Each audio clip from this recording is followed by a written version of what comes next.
যে এই মুহূর্তে যারা আমাকে শুনছেন তাদের সবাইকে সালাম এবং শুভেচ্ছা জানাচ্ছি। দেখুন, ধারাবাহিকভাবেই আমি আপনাদের সাথে কিছু বিষয় আলোচনা করে থাকি।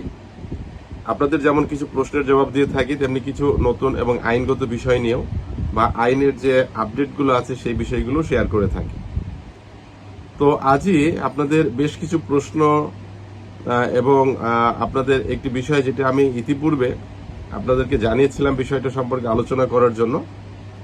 বিশেষ করে আমার দপ্তরি ভাইদের যে মামলাটি বর্তমানে বিচারাধীন মহামান্য সুপ্রিম কোর্টের অ্যাপিলেট ডিভিশনে, সেই বিষয়ে আসলে আমাদের করণীয়টা কি এবং সমসাময়িক বিষয়গুলোতে আসলে যে ঘটনাগুলো ঘটছে সেই বিষয়ে আমি আপনাদের সাথে আলোচনা করতে চেয়েছিলাম। তো সঙ্গত কারণে আমি সেই বিষয়টা নিয়ে আজ আমি আপনাদের সাথে আলোচনা করব। দেখুন, এই বিষয়টা নিয়ে ইতিপূর্বে অনেকবারই আমি কথা বলেছি এবং আমি আপনাদেরকে বলেছি যে বিষয়টি যেহেতু একটি সামষ্টিক বিষয়, অর্থাৎ এই মামলাটির সাথে একটি কমন ইন্টারেস্ট জড়িত, কমন রাইটস এর বিষয়টি জড়িত, সেজন্যই মূলত এই মামলাটির বিষয়ে মাঝে মধ্যে আমাকে আপনাদের সাথে আসতে হয়। কারণ আপনারা সারা দেশে প্রচুর সংখ্যক যারা দপ্তরি হিসাবে চাকরিরত আছেন, তারা বিভিন্ন বিষয় আমার কাছে জানতে চান, মামলা সংক্রান্ত বিভিন্ন ইনফরমেশন আমার কাছে জানতে চান এবং আমি জানি যে এই ইনফরমেশনগুলো আপনারা আপনাদের পরবর্তী সিদ্ধান্ত গ্রহণের ক্ষেত্রে আপনারা সেটাকে বিবেচনায় আনেন। তো এটা একটি সোশ্যাল একটা রেসপন্সিবিলিটির জায়গা থেকেই মূলত আমি আপনাদের সাথে কথা বলি এই মামলাটি নিয়ে এবং বিভিন্ন সময় আমি আপনাদেরকে বিভিন্ন বিষয়ে বলেছি। দেখুন, এই মামলাটি যখন অ্যাপিলেট ডিভিশনে যায়, অবশ্যই এর পেছনে আপনারা যারা শ্রম দিচ্ছেন বিভিন্নভাবে, মামলাটা নার্সিং এরও একটা ব্যাপার থাকে এবং সেখানে তথ্য উপাত্ত দিয়ে, ডকুমেন্টস দিয়ে লয়ারকে অ্যাসিস্ট করতে হয়। তো আমি বিশ্বাস করি সেই বিষয়টা আপনারা সঠিকভাবেই করতে পারছেন। আদালতেরও কিছু প্রসিডিউর আছে, যে প্রসিডিউরগুলো মেনটেন করে মূলত একটি মামলা অগ্রসর হয়। আমাদের এই মামলাটি প্রথমত, যখন আমি যদি শেষের দিক থেকে আসি, একটা dismiss for default order, DD order হয় এবং যেদিন আমি নিজেও কোর্টে উপস্থিত ছিলাম এবং যে যারা রাষ্ট্রপক্ষ বা অধিদপ্তরের লয়ারদের অনুপস্থিতির কারণে কনজিকিউটিভলি, অর্থাৎ কয়েকটা ডেট অনুপস্থিতির কারণে সেদিন এই মামলাটি ডিডি হয়েছিল এবং এই মামলাটি যখন ডিডি হয়েছিল আমরা একটু আপসেট হয়েছিলাম, কারণ মামলাটি যদি শুনানি হতো তাহলে আমরা একটু রায় পেতাম। ডিডি অর্ডারটা আসলে কোনোভাবে একটি রায় না, বরং এই অর্ডারটা পাওয়া আমাদেরকে আরো অনেকগুলো দিন এই মামলাটির নিষ্পত্তির ক্ষেত্রে আমরা পিছিয়ে গেলাম। সেদিন আমি মহামান্য আদালতে উপস্থিত ছিলাম এবং তখন আমরা এই শুনানিতে অংশ নিতে চেয়েছিলাম, কিন্তু যেহেতু অন্য পক্ষ উপস্থিত ছিল না, আদালত সেটাকে ডিডি করে দেয়। পরবর্তীতে এটা রেস্টোরেশনের জন্য আসে এবং রেস্টোরেশন অ্যাপ্লিকেশনটা আসলে যাদের কারণে ডিডি হয়েছে তারাই দেয় এবং এটা আমি আপনাদেরকে বলেছিলাম যে রেস্টোরেশন অ্যাপ্লিকেশনটা অ্যালাউ হবে, এটাই স্বাভাবিক। এই কারণ আদালত প্রত্যেককে শোনার সুযোগ দেয়, প্রত্যেকের কথা শুনে তারপরে একটি জাজমেন্ট হয়। তো সেটা হয়েছিল এবং যেদিন এই রেস্টোরেশন অ্যাপ্লিকেশনটা শুনানি হয়েছিল সেদিনও আমি আপনাদের পক্ষে মহামান্য আদালতে শুনানি করেছিলাম এবং আপনাদের বিষয়গুলো আমি মহামান্য আদালতে তুলে ধরেছিলাম।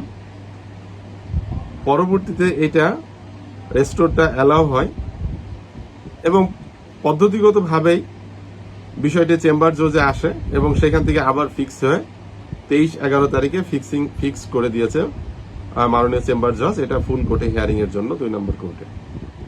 দেখুন, এই সবই হলো আদালতের পদ্ধতিগত বিষয়।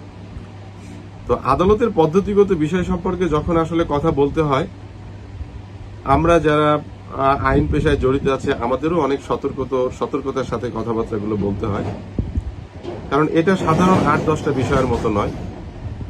ঠিক তেমনি ভাবে আপনাদেরকেও আমি একটু অনুরোধ করব, আপনারা আপনাদের মতো আলাপ আলোচনা করতেই পারেন, কিন্তু কোর্ট প্রসিডিউর সম্পর্কে যখন কিছু বলবেন অবশ্যই এই বিষয়টি একটু ভালোভাবে জেনে বুঝে বলবেন। দেখুন, আপনারা যারা মামলা পরিচালনার সাথে জড়িত আছেন সবাই আমাদের ক্লায়েন্ট। তো আপনারা আপনাদের লয়ারের কাছ থেকে অ্যাসিস্ট নেবেন। কোনো ইনফরমেশন জানা থাকলে সেখানে যাবেন, তার চেম্বারে যাবেন, কথা বলবেন, বিষয়টা ক্লিয়ার হওয়ার চেষ্টা করবেন। এটা হলো নর্মাল প্রসিডিউর। আমি দেখতে পাচ্ছি যে আপনাদের মামলার ক্ষেত্রে আপনারা সেইটা না করে এত বেশি আপনারা অনলাইন নির্ভর হয়েছেন। আপনারা বিভিন্ন জন বিভিন্ন দিক থেকে, অর্থাৎ আমাদের যে সোজা ভাষায় আমরা যেটা বলি যে আসলে আমরা সব সমস্যারই আমাদের সমাধান কিন্তু চায়ের দোকানে হয়ে যায়। জাতীয় সমস্যা, আন্তর্জাতিক সমস্যা এটা কোনো বিষয় নাই। আপনি চায়ের দোকানে গিয়ে দেখবেন এই সমস্যা কোনো সমস্যা নাই, এটা 1-2 ব্যাপার, এটা সমাধান হয়ে গেছে। আপনাদের মামলাটা নিয়ে আপনাদের কথাবার্তাগুলো দেখে মনে হয় যে আপনারা সব সমস্যার সমাধানগুলোই করে ফেলতে পারছেন। দেখুন, এই মামলাটি আপনারা জানেন যে অনেকেই বিভিন্নভাবে আমাকে আলোচনা সমালোচনায় রাখেন। তো সেটা আপনারা করতেই পারেন, কারণ আপনারা ক্লায়েন্ট, আপনারা মক্কেল, বা আপনাদের কথা আপনাদের বলা থাকতেই পারে। কিন্তু একজন আইনজীবীর কাজ হচ্ছে যে আদালতের সঠিক বিষয়গুলো, সঠিক চিত্রটা বা কি হতে যাচ্ছে, যদি এটা আপনাদের ব্যক্তিগত কোনো মামলা হতো, ব্যক্তিগত স্বার্থ সংশ্লিষ্ট কোনো মামলা হতো, তাহলে এই বিষয়টি বলার প্রয়োজন হতো না। কিন্তু যেহেতু এখানে হাজার হাজার মানুষের স্বার্থ জড়িত, সুতরাং এই হাজার হাজার মানুষকে তো লয়ারের কাছে এসে ইনফরমেশনটা জানা বা সঠিক ইনফরমেশনটা পাওয়া সম্ভব হয় না। যার ফলে সামাজিক মাধ্যমেই এই বিষয়গুলো যারা ফলো করেন তাদের জন্যই মূলত আমাদেরকে এই রেসপন্সিবিলিটিটা বহন করতে হয়। দেখুন, এই মামলাটি পরিচালনার ক্ষেত্রে প্রথম যে বিষয়টি এসেছিল, যেদিন এই মামলাটি ডিফল্ট অর্ডারটা হয়, আপনাদের যারা নেতৃস্থানীয়, যারা মামলা পরিচালনার সাথে জড়িত, যারা ওই দিন কোর্টে উপস্থিত ছিলেন, আমরা যারা আইনজীবী ছিলাম, আমরা একটু আশ্চর্য হয়েছিলাম। আপনারা আসলে এত বেশি আবেগ আপ্লুত হয়ে গিয়েছিলেন এবং এই আবেগে এত বেশি ভাসছিলেন, আপনারা মিষ্টি খাওয়াখাওয়ি, মিষ্টিমুখ ইত্যাদি বিষয়গুলো করছিলেন। আমি তখন আপনাদের একজন লয়ারের কাছে জিজ্ঞাসা করছিলাম যে আসলে এটা কি হচ্ছে, ওরা কি বুঝছে। তো যাই হোক, তার কোনো উত্তরও সেখান থেকে আসে নাই। আপনারা আপনাদের মতো যেটা বুঝছিলেন সেটা করছেন। কিন্তু সেক্ষেত্রে যেটা হয়েছে যে আমার যারা দপ্তরি সারা দেশের যারা ভাইরা আছেন তাদের মধ্যে একটা মেসেজ গেছে, হয়তো আপনারা এই মামলাটি একটি রায় পেয়ে গেছেন, আপনারা অনেক খুশি, মিষ্টিমুখ করছেন, হাইকোর্টে একে অন্যকে আবেগে আপ্লুত হয়ে যাচ্ছেন। এবং তারপরে সব থেকে যে ক্ষতির বিষয়টি ছিল, এবং আমি মনে করি যে যার মাথা থেকে এই বুদ্ধিটা আসছিল, যে এই যে নতুন পিটিশনার, আপনারা অনলাইনে নতুন পিটিশনার আহ্বান করলেন, সেখানে নানা রকম বিষয়গুলো হলো। তো আমি আমার রেসপন্সিবিলিটির জায়গা থেকেই তখন আপনাদেরকে বলেছিলাম যে আসলে এই মুহূর্তে নতুন পিটিশনার আলোচনাটা একেবারে অপ্রাসঙ্গিক। কারণ মূল মামলাটা শুনানি হওয়ার পরে এখানে যদি আমরা রায়টা আমাদের পক্ষে আসে, তো আপনারা জানেন যে মহামান্য আদালত যে রায়টা দেয়, সেই রায়টা বাস্তবায়ন করেন সংশ্লিষ্ট দপ্তর, অধিদপ্তর। তারা যদি পার্টিকুলার শুধুমাত্র পিটিশনার যারা মামলায় আছে তাদের জন্য এটা বাস্তবায়ন করে, তখন আপনারা নতুন পিটিশনারদের বিষয়ে চিন্তা ভাবনা করবেন এবং সেক্ষেত্রে আপনাদের আইনগত সহযোগিতা দেওয়ার জন্য আমি বলেছিলাম। যাই হোক, এই বিষয়টা আপনারা অনেকভাবে আলোচনা সমালোচনা করেছেন, তো এটা আপনাদের রাইট, আপনারা এটা করতেও পারেন। ঠিক সেম দৃষ্টিভঙ্গি থেকে যখন আমার কাছে প্রচুর সংখ্যক প্রশ্ন আসতে থাকলো যে আসলে 23-11 তারিখে মামলাটি যে ফিক্স হয়েছে, ওদিন আমাদের রায়টা হবে কিনা, মামলাটি শেষ হবে কিনা। তো দেখুন, আপনাদের কিছু নেতৃস্থানীয় ব্যক্তি আছেন বা নেতা আছেন যারা আমাকে অনলাইনেও নক করে বলেছেন যে আসলে ওদিন কি হবে। আমি তাদেরকে বলেছি যে আপনি আসলে একজন ভালো লয়ারের সঙ্গে পরামর্শ করেন, সেখান থেকে বুঝতে পারবেন যে আসলে কি হতে যাচ্ছে। নিজেদের মন গড়া ভাবে আসলে সামাজিক মাধ্যমে কথা বলাটা ঠিক না। তো যাই হোক, যেহেতু প্রচুর সংখ্যক মানুষ আমার কাছে এই বিষয়টি জানতে চেয়েছিলেন, আমিও আলটিমেটলি তাদেরকে একটি লেখার মাধ্যমে বলেছিলাম যে আসলে রায় বা শেষ হয়ে যাবে মামলাটি 23-11 তারিখে। বিষয়টি বিভ্রান্তিমূলক।